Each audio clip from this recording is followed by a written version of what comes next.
So then guys, this is the third part of our video for the first materials. The next section will be talking about current issues in classroom testing.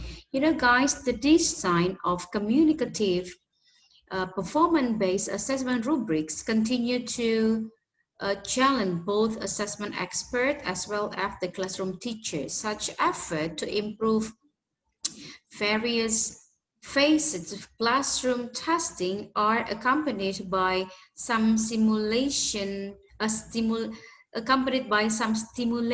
issues.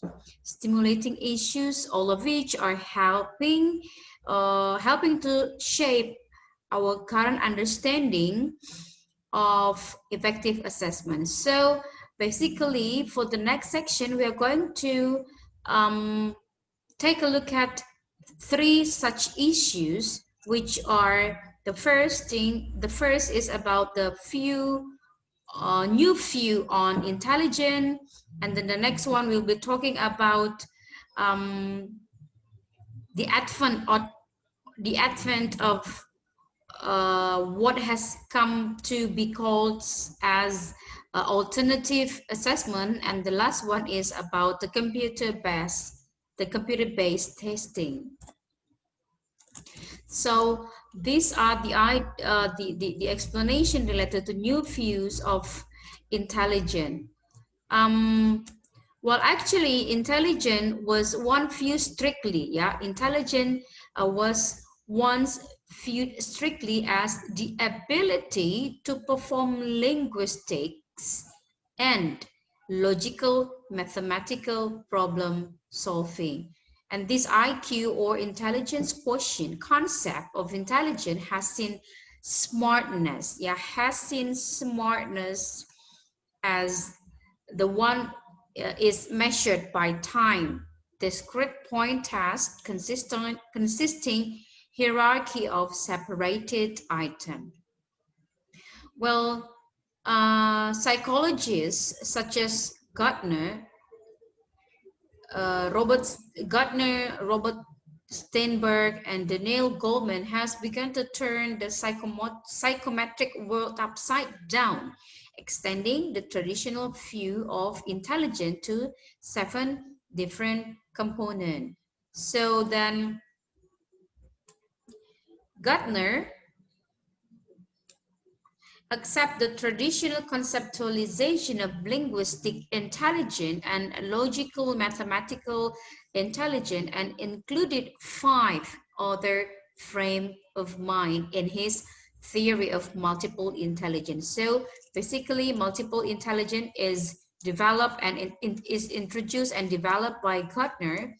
Well, actually, during development, there are going to be more part of multiple intelligence, but these are the ones that were included as 5 other frame of mind in included in theory of multiple intelligence. The first one is the spatial intelligence. Spatial intelligence is about the ability to find your way around an environment to form mental images of reality. And then the next one is about the musical intelligence. Musical intelligence focus on the ability to perceive and create pitch and rhythmic patterns. So basically, those who are in musical intelligence, they will get a lot better learning while listening to music. And then the third one is bodily kinesthetic intelligence. It is about fine motor movement or athletic prowess. So mostly students or learners who are more to bodily kinesthetic intelligence like to move when they are learning. So by doing physical movement, they can improve a lot than standing here or sitting on a chair and taking a look at the board, but they cannot concentrate well and perform well when they're just doing that kind of action, but they need to move here and there so that later they can maximize their performance. So the fourth intelligence is the interpersonal intelligence. It is about the ability to understand others and how they feel and to interact effectively with them. So interpersonal intelligence mostly focus on understanding others, understanding other feeling in the process of interacting with other people.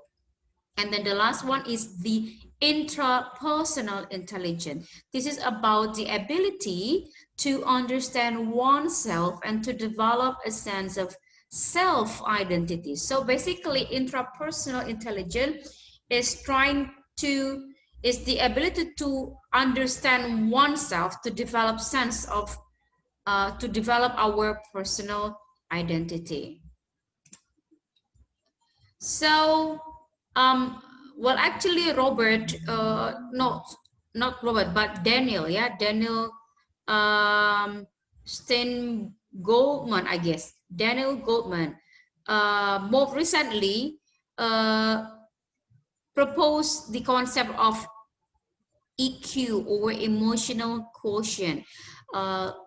Long time ago, or probably a few years ago, this kind of ideas, the idea of EQ,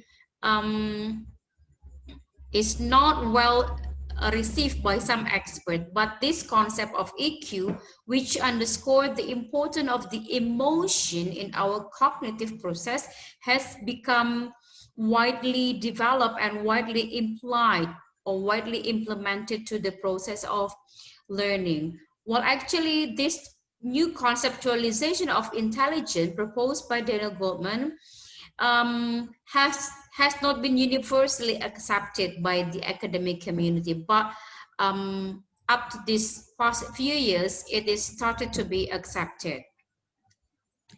The challenge of this idea is to test interpersonal, the creativity, the communicative, interactive skill, and in doing so, to place some trust in our subjectivity and intuition. So then let's come to the second issues, which is about traditional and alternative assessment. Well, actually, I need to share to you the distinction between the traditional assessment and the alternative assessment, but I missed to put it in the slide, but later I'm going to share to you, but you need, please remind me to provide it to you.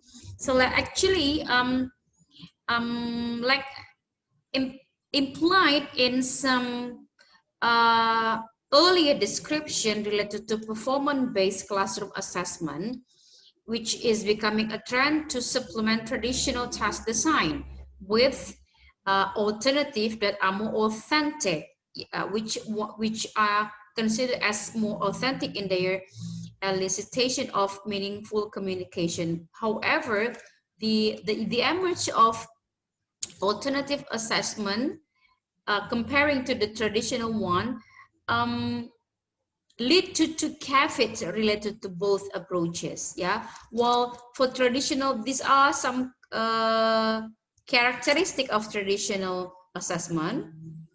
I'm going to read along for you. The first one is one shot or standardized exam, and then it is timed multiple choice format, and it is the contextualized test item.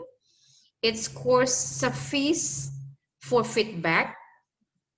It is norm reference scores, norm reference scores, and it focuses on the right answer. It is more on summative assessment, and the orientation is about the product. It is also not interactive performance and fosters extrinsic motivation, while alternative assessment is continuous long-term assessment. It is untimed, free response format, contextualized communicative task. It is individualized feedback and washback, and it is It is more on criterion reference scores, and it is also open, and the format of the question is the open-ended, which can have creative answers. And it is more on the formative assessment rather than the summative one. And the orientation is on the process. It is also focused on the interactive performance and foster on the intrinsic motivation. So the ideas about this traditional and alternative assessment leads to two caveats related to both approaches. The first is about the concept. Yeah, the concept represents over generalization. The concept alternative is a represent of a generalization and should therefore be considered with caution.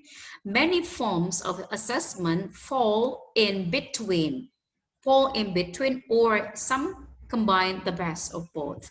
And then the second one, the table that I'm going to show you later shows a bias toward alternative assessment, and one should not be misled into thinking that everything on the left hand side is tainted while the list on the right hand side offers salvation to the field of language assessment. So the last issue is about the computer-based testing. Well, guys, recent years have seen a beginning of assessment in which the test taker performs responses on a computer. Some computer tests are small scale. Yeah, some computer tests are small scale, but some are also in the large scale with thousands or even tens of test taker are involved, which are also provided in the website. So basically, a specific type of computer-based test, like the computer adaptive test, has been available for many years, but has recently gained momentum. Yeah. Well, actually, the assessment, this kind of assessment is an integral part of the teaching learning cycle. Yeah, by considering the development of the technology as well as the development of developing testing design. In an interactive communicative curriculum, assessment is almost constant.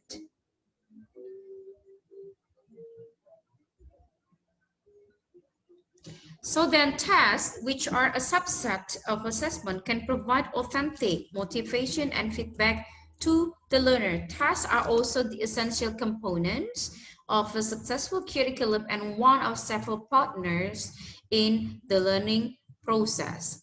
So these are the basic principles of computer-based testing. The first is a periodic assessment. Yeah.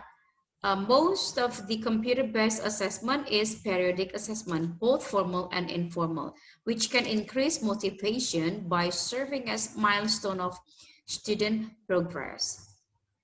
And it is an appropriate assessment aid in the reinforcement and retention of information. This assessment can confirm areas of strength and pinpoint areas needing further work. And this kind of assessment can also provide a sense of periodic closure to modules within a curriculum. And it also promotes student autonomy by encouraging students self-evaluation on their progress after taking the test. This assessment can also spur learners to set goals for themselves. And assessment can also aid in evaluating teaching effectiveness. So basically, after doing this kind of assessment, like computer-based assessment, it can be used as the evaluation of students' learning progress, and later to become the basis of setting the goals if the students later would like to check and evaluate the effectiveness of the teaching for their learning. So then guys, actually the text that I've provided to you provides some ideas about the advantages and the disadvantages of doing a computer-based assessment. So what do you think, guys? Probably you can reflect on reflect on these ideas, reflect on this question, and make some notes in form of journal, like writing on a journal, clarifying about the positive and negative side of doing such kind of assessment. Well, I think that's all for today's materials, guys, and these all materials are gathered from Brown Book entitled Language Assessment Principle and Classroom Practice. And I have also shared some pages from this book talking about this specific topic, and you can download it later in your UBL apps account. So thank you very much for watching, guys. I hope you all can understand very clearly all materials for today's session, and I'll see you on the next video. Goodbye.